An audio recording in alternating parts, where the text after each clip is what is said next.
여러분들 안녕하십니까. 조철 박사의 통통통입니다. 유통, 물류통, 소비앤드 글로벌 통입니다. 자, 지난 시간에 이어서요. 자, 이번에 지금 스카이 관세법인의 이영훈 대표관세님 모시고요. 자, 이번에는 테마. 한국이 지금 FTA를 체결한 국가들이 많이 있거든요. 그래서 한국의 FTA 현황과요. 또 지금 수출 수입에 대한 관세 현황 두 꼭지로 한번 좀 내용 진행해 보겠습니다. 자, 우선 한국의 FTA 현황 지금 점검해 보겠습니다. 자, 우리나라를 보면 이제 전 세계 다양한 국가들하고 FTA를 좀 체결하고 있는데요. 이 상황 지금 현재 상황 어떤 상황까지 왔나요?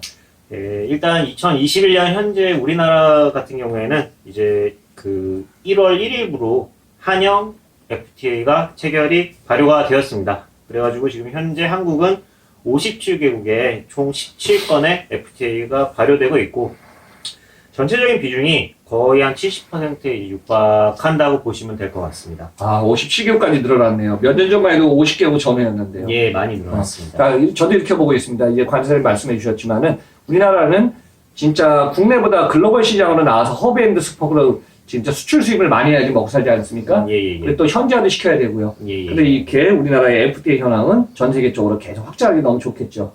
그렇습니다. 일단 우리나라는 지금 영국의 이제 브렉시트 한영 네. FTA 이제 그 영국이 EU에서 탈퇴함으로써 이제 그 한영 FTA가 이제 발효가 1월 1일부터 딱 됐기 때문에 일단 우리 기업들이 영국으로 수출하는데 큰 지장은 이제 없이 동일하게 이제 특혜 관세를 그 적용받을 수 있게 되었고요. 네. 특히 가장 크게 지금 메가 FTA라고 지금 보시면 될 것 같은 게 RCEP이라고 RCEP라고 이제 영내 포괄적 경제 동반자 협정. 네. 이게 올해 하반기에 만약에 발효가 될 경우에는 이제 일본도 우리나라랑 뭐 그쵸. 가깝지만 원 나라인 일본도 이제 FTA 추가될 수 있는 이제 그런 또 기회가 생길 수 있을 것 같습니다. 맞아요. RCEP라 그래서 저도 방송에서 유튜브 방송했지만은 전 세계 이제 아세안 10개국이 있지 않습니까? 예. 뭐 여기서 그냥 제가 간단히 그래 여러분들을 위해서 한번 해주면 자, 인도네시아, 말레이시아, 그 다음에 어디죠? 베트남, 예. 또 캄보디아, 예. 그다음에 라오스, 싱가포르, 예.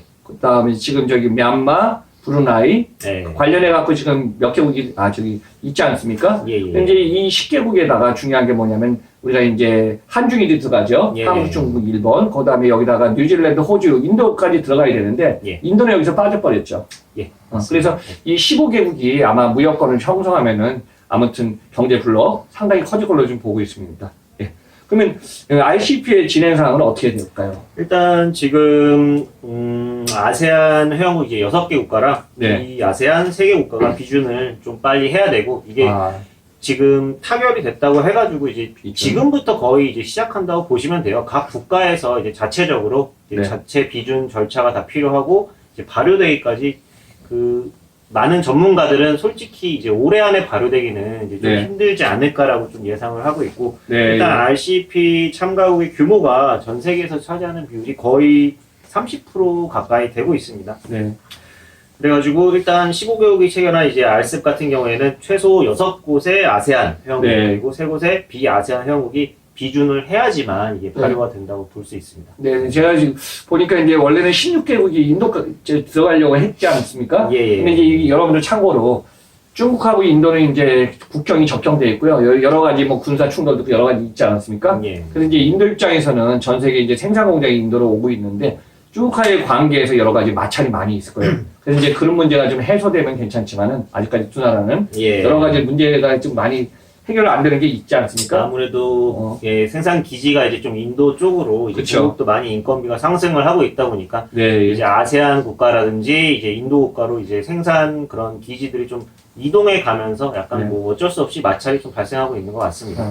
네, 그러면 이제 뭐 수출도 그렇고 수입도 그렇지만은 우리가 FTA 체결한 국가에서 뭐 상위 5개 국가 어떤 나라들이 주로 많이 있나요? 우리나라 일단 상위 5개 국가는 이제 미국, 네. 그러니까 우리나라랑 가장 이제 거래를 많이 하는 국가가 이제 미국, 중국, 일본, 독일, 네. 인도 이렇게 순으로 되어 있는데 만약에 지금 이제 RCEP가 되고 지금 추진 중인 또 FTA들이 다 이제 체결이 된다면은 네. 일단 거의 전체 수출액의 한 50% 이상을 70% 이상이 다 이제 FTA 혜택을 받을 수 있는 이제 그런 수준까지 도달할 것 같습니다. 역시 이제 경제 블록권을 갖다가 형성하고 안정적으로 트레이드 오프에 비즈니스 한다는 게 너무 중요하네요.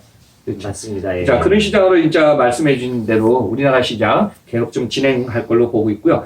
그러다 보면은 지금 우리 입장에서는 수출 수입의 관계도 있지만은 관세만 뭐예요? 관세 장벽을 철폐해야 되냐, 안 하냐 여러 가지 있는데 유로존에서 지금 블랙시트로 영국이 나와갖고 우리하고 이제 한국하고 영국이 지금 한영이 시작되지 않았습니까? 자, 유로존과의 관계는 어떤가요? FTA는요? 일단 영국 같은 경우에는 이제 탈퇴를 했음에도 불구하고 한시적으로 그냥 EU와 거의 동일한 영내산 그런 해결을 받을 수 있게끔 그렇게 되어 있고, 그리고 이제 유로를 제외하고 이제 RCEP를 좀 말씀을 드리면은 RCEP가 된다고 해가지고 이제 전체 무슨 상품들이 다 이제 관세가 인하가 되는 건 아니고, 우리나라 또 이제 농수 산물 같은 경우에는 좀 민감성이 좀 있는 물품이다 보니까 이러한 좀 어떤 범위 내에서만 이제 품목을 좀 개방하는 부분이 있고, 또 어떤 보호하는 물품에 대해서는 저희가 그래도 관세 장벽을 아직까지는 유지를 하고 있습니다. 또한 이제 자동차, 기계 같은 종류도 이제 좀 민감 품목이다 보니까 그러한 것도 이제 양호 대상에서는 일단 제외하고 있다고 보시면 될 것 같습니다. 맞아요. 상호 간에 협정을 하더라도 자기네가 보호하고 싶은 산업군들이 있지 않습니까? 근데 이제 수출하고 수입의 품목을 갖다가 적정하게 조정하면서 같이 가야 되기 때문에 이 문제는 차후에 계속 지속적인 협정을 통해 갖고 지금 아세안 시장 포함해서 지금 계속 큰 시장 또는 상호 보완적인 시장으로 가야 되지 않을까 지금 보고 있습니다. 맞습니다. 자, 그 외에 이제 뭐 미국, 중국, 그 다음에 유로, 아세안 그 외에는 지금 FTA 체결한 나라가 어디 대충 지금 들 수 있나요? 저희가 또 이제 추진 중인 이제 FTA 체결 국가가 이제 필리핀이 있겠고, 이제 또 캄보디아도 있겠고, 이제 메르스코스 이런 나라들도 이제 FTA 협상을 계속 진행을 하고 있고요. 아마 장기적으로는 전 세계가 이제 일원화되지 않을까 싶습니다. 이게 FTA가 체결되면 좋은 게 이제 원산지 누적 기준이라는 게 있거든요. 이게 FTA가 체결된 나라와 이제 우리나라 간에 이제 원산지 누적 기준이 뭐냐면은 서로 당사국 내에서 이제 생산된 어떤 상품이나 재료 이런 것들이 이제 양 당사국에서 서로 이제 같이 이제 하나의 원산지로 간주할 수 있게끔 그런 누적 기준을 또 적용을 받을 수 있기 때문에 상호간에 그렇게 같이 간다는 얘기죠. 네, 맞습니다. 맞아요. 이제 앞으로 FTA 상황은 우리나라 입장에서 57개월 더 많아지는 게 맞고요. 또 이 시장은 계속 좀 진행될 걸로 보고 있습니다. 자, 그러면은 자 주요 지역별에 지금 관세 현황도 지금 국가별로 블록별로 다 지역별로 다르겠는데요. 자, 여기에 대해서 한번 좀 점검하겠습니다. 우선 전 세계 시장에서 뭐 가장 큰 미국의 지금 관세 현황은 어떤가요? 아무래도 이제 미국과 중국이 이제 가장 큰 뭐 1위, 2위 이제 대국이라고 볼 수 있는데요. 일단 미국과 중국 간에 많은 이제 뉴스들 보셨을 거예요. 매일 바이든이 어떠고 하고 매일 이제 서로 이제 좀 악유가 좀 많이 발생하고 있는데, 일단 가장 이런 무역 불균형의 이제 그 핵심은 그 막대한 이제 경상수지 적자, 특히 중국의 대규모 경상수지 흑자가 나고, 미국은 적자가 나고, 이게 이제 가장 핵심 원인이라고 볼 수 있습니다. 맞아요. 제가 지금 기억나는데 한 2년 전만 해도 중국에 수출해서 수입하는데 미국이 아마 적자가 한 3, 4천억 달러 있지 않았습니까? 맞습니다. 이 폭을 갖다 미국은 이제 과거에 트럼프 때 줄여보려고 하다가 오히려 더 늘어났고, 이런 부분이 이제 관세를 포함해서 상당히 힘든 부분이네요. 맞습니다. 이게 일단 미국과 중국과의 어떤 교역 관계, 무역 관계에 있어가지고 일단 위안화가 굉장히 저평가되어 있다고 지금 그 상황 때문에 이제 더더욱 이런 무역 불균형이 이제 생겼다라고 보시면 될 것 같고요. 그래서 2020년도 2월 달에 이제 이 상무부에서는 이제 보조금 및 상계 조치 관련 어떤 개정 규칙을 발표를 했고요. 이제 실시 조사까지 하고 있습니다. 그 상계관세라는 게 이제 뭐냐면은 이제 수출국으로부터 어떤 뭐 장려금이나 보조금을 이제 지원받아가지고 어떤 가격 경쟁력이 높아진 물품이 이제 수입되어 이제 국내 산업에 피해를 입게 되는 경우에 이제 이러한 제품을 이제 수입을 불공정한 무역 행위로 보아 이를 억제하기 위해 부과하는 이런 관세라고 보시면 될 것 같습니다. 맞아요. 수입을 많이 해서 국내 산업이 보호되는 건 아니지만 경쟁력이라든가 가격에서 하면 참 민감하겠죠. 맞습니다. 맞아요. 지금 보니까 뭐 중국 같은 경우는 사실 그래요. 이제 위안화가 너무 절상돼 버리면은 수출하기 힘들지 않습니까?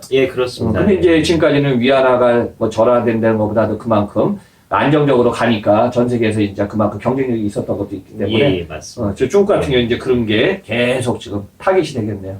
아무래도 지금 외국의 이런 어떤 자국 통화 저평가에 대해서 그래가지고 미국 같은 경우에는 이제 상계관세를 부과할 수 있도록 어떤 법적 요건을 이제 명문화했다라고 보시면 될 것 같습니다. 맞아요. 지금 말씀해 주신데 저도 이제 뭐 글로벌 오랜 동안 경험하면서 가장 중요한 게 뭐냐면 수출 수입 포함해 갖고요. 외환 리스크가 너무 큽니다. 그래서 이제 외환의 이제 레이트 변동률에 따라서 이게 많이 시세 차익도 있지만요. 예, 예. 과거에 보면 달러 의존하든가 유로 의존하든가 결제 대금을 어디에 하는 게 너무 중요하지 않습니까? 예, 많이 중요하고. 과거에는 뭐 유로존을 했다가 유로존이 안 좋으니까 그냥 힘든 경우도 있었고. 예, 예. 근데 아직까지 전 세계는 달러 의존도가 높죠. 달러 의존도가 아무래도 이제 뭐 아직까지는 이게 압도적이라고 보시면 될 것 같습니다. 맞아요. 제가 볼 때도 한 60%가 거의 달러가 아닌가. 예, 예, 맞습니다. 이제 중국 입장에서 이제 위안 의존도로 가려고 하겠죠. 계속 이제 위안 의존도로 가려고 하지만 이제 그 사이에서도 이제 미국과 계속 갈등을 아마 빚지 않을까 그렇게 생각이 됩니다. 맞아요. 저희 중국 입장에서 일부 국가들은 지금 위안으로 거래하는 걸 지금 만들고 있고 예, 이게 예. 영역을 확대하려고 좀 하고 있기 때문에 예. 아마 전 세계는 이제 외환 리스크를 어떻게 풀어나갈까도 너무 중요합니다. 관세 포함. 그러면 여기에 대해서 이제 미국, 중국 상황이지만 영국은 어떻게 변할까요? 영국 같은 경우에는 일단 지금 이제 한영 FTA 이제 브렉시트 탈퇴하면서 이제 네네. 한영 FTA 발효가 됐고 일단 CPTPP를 가입을 했습니다. 네. 이 가입을 하면서 이제 GDP가 일단 13%에서 16%까지 이제 증가가 되었고 이제 네. 미국이 그 환태평양 경제 동반 자격정 이제 TPP라고 하죠. 네. 그래서 일방 탈퇴하면서 이제 아시아 태평양 지역 11개국이 이제 새로 만든 경제 동맹체고 그 CPTPP는 2018년도 12월 30일에 이제 발효가 됐습니다. 네. 저도 이제 뭐 과거에는 TPP 아니었어요. 환태평양이요. 여기에 대해 참 뭐 글로벌 시장을 오랜다고 그 아이러니한 게 뭐냐면은 트럼프가 되면 과거에 이제 일본은 환태평양 TPP 안 들어가려고 그랬어요. 근데 예, 미국이 예. 들어와 환태평양에 너희가 안 들어오면 우리 동반자 안 돼. 그래갖고 일본이 딱 들어갔거든요. 들어와서 하다 보니까 트럼프가 되면서 자기네가 탈퇴해버렸어요, 미국이. 예, 맞습니다. 그러면서 딱 하다 보니까 이번에 어때요? 조 바이든 대통령이 기후 협약 들어간다. 예. TPP 그래요. 이제 CPTPP 예. 들어간다 하다 보니까 이제 주변 국가들이 이제 들어가죠. 우리나라도 좀 들어가야 되지 않을까 좀 고민이 많겠네요. 아, 그럼요. 이게 그 CPTPP 같은 경우에는 이제 관세, 뭐 전자상거래, 어떤 네. 투자 등 분야에서 이제 광범위하게 이제 자유무역을 이제 추구를 하고 이제 다양한 제품에 대해서 그 이제 역내 관세 완전 전면적으로 이제 철폐, 그리고 네. 전자상거래, 역내 데이터 거래 촉진, 네. 그리고 이제 디지털 콘텐츠 같은 경우에 이제 관세 부과를 금지하는 이러한 이제 그 주요 내용들을 골자를 하고 있기 때문에 이제 우리나라도 이제 가입을 원하고 있지 않을까 싶습니다. 맞아요. 이제 항상 보면은 이제 국내가 아니라 이제 글로벌의 블록에 따라서 같이 움직이기 때문에 이 관세를 갖다가 뭐 그냥 개별적으로 하면은 그 얼마나 레이트가 복잡합니까? 그렇습니다. 근데 거기에 대해서 어떻게 철폐하든가 어떻게 동등하게 여기를 갖다가 컨센서스를 가져가냐 이게 너무 예, 중요할 예. 것 같습니다. 예. 자, 그러면 요거는 이제 여담이죠. 갑자기 관세할 때 우리나라 뭐예요? 술에 대한 관세 꽤 높지 않습니까? 사실은 원래 와인이 지금 낮아야 되는데 그렇죠? 예. 자, 유럽에서 이제 와인 들어오고 알코올 종류하면은 국세니까 예. 의외로 좀 다른 나라에 비해서 높은 편이시죠? 그 일단 그 술이 이제 우리나라로 수입될 경우에 이제 관세랑 부가세만 부과가 되는 게 아니라 네. 가장 높은 세율이 이제 주세라고 보시면 돼요. 그쵸. 네, 내국세의 주세가 한 크죠. 종이 주세가 가장 크기 때문에 대부분 이제 업체들은 주세 부담이 크기 때문에 술을 이제 투입해가지고 보세 창고에 이제 반입을 시킨 다음에 이게 네. 팔려 나가야지 다시 또 수입 신고를 하고 팔려 나가면 다시 신고하고 이러한 걸 좀 반복을 하고 있습니다. 이게 다 주세가 맞아요. 워낙 높아서 그렇다고 보시면 될 것 같습니다. 맞아요. 저도 보니까 이제 4월 달에 지금 이제 뭐예요, 지금 여러분들 주변에 술값 다 올라가지 않습니까? 예. 그래서 이제 대형마트나 편의점에 보니까 팔고 있는 막걸리부터 가격이 올라갔더라고요. 예, 맞습니다. 그러니까 이제 담배세, 주세 예. 관련해서 이제 그러니까 결국은 수입하는 예. 관세에서도 그 부분이 너무 비중이 크겠네요. 그럼요. 아무래도 아. 이제 뭐 관부가세부터 해가지고 네. 전체적으로 비중이 크기 때문에 예. 이제 아무나 수입하기에는 좀 이제 예. 힘든 물품이라고 보시면 될 것 같습니다. 맞아요. 워낙 뭐 이영훈 대표님 말씀도 잘하셔서 한번 이렇게 한번 마무리 정리해 보겠습니다. 자, 관세를 갖다가 이제 지금부터 계속 지속하셔야 되니까 예. 자, 관세 대표로서 우리나라 수출 수입에 따라서 이제 달라지겠지만은 예. 관세의 흐름 향후에는 어떻게 바뀔까요? 관세. 자, 일단 전반적으로 이제 관세라는 게 이제 뭐 단계적으로 철폐가 FTA를 맺는다고 해가지고 그냥 바로 0%가 되는 그런 네. 과정이 아니라 아마 각 국가별로 이러한 FTA 체결함에 따라서 어떤 단계별 이제 인하 철폐가 되기 때문에 네. 굉장히 복잡합니다.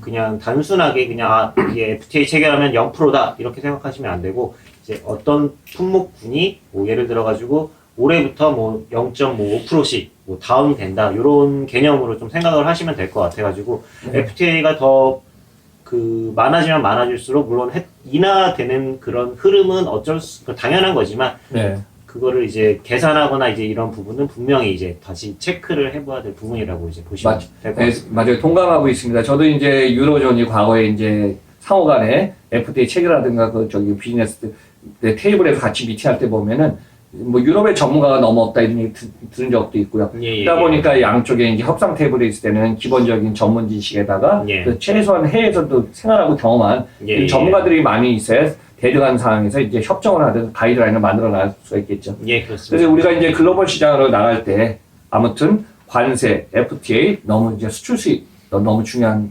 부분이라고 좀 보고 있습니다. 그래서 지난 시간에 이어서 진짜 이용훈 대표 관세사님, 스카이 관사님하고 오늘 좀 토크했는데 어떠셨습니까? 이해 방송하시면서요. 한번 이렇게 소감 좀 말씀해 주시고 마무리하겠습니다. 예, 일단 너무 즐거운 시간이었고요. 그리고 또 이제 박사님과 함께 또 이러한 어떤 그 국제 전체적인 이런 관세 동향부터 이제 수출입 물동량 전체적인 이런 거시적인 관점부터 좀 미시적인 관점까지 여러 가지 측면으로 좀 체크해 볼 수 있는 시간이어가지고 저 개인적으로도 굉장히 또 좋은 시간이었던 것 같습니다. 네. 자, 오늘, 그러니까 지난주에 이어서 오늘 방송까지 여러분들 시청해 주셔서 감사드리면서 자, 우리 이용훈 대표관사님 수고 많으셨습니다. 감사합니다. 네, 감사합니다.